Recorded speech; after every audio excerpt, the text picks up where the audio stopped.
Este es el problema aquí, que está el sonido. Ok, go.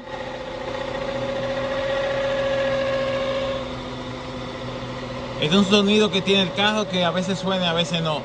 Este es una CR-V 2012 Honda. Wow, encontramos el sonido, pero teníamos casi como 4 horas para encontrar el sonido. Que a veces lo hace, a veces no. Ahí lo ven, se va. Pero cuando le pone la mano siente la vibración ahí. Pero cuidado que no vayan a poner la mano al diferencial, que le rompe el dedo o la mano se la rompe. Solamente tocan esta parte aquí, sienten la vibración.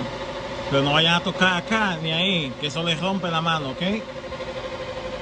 Ok, Andio.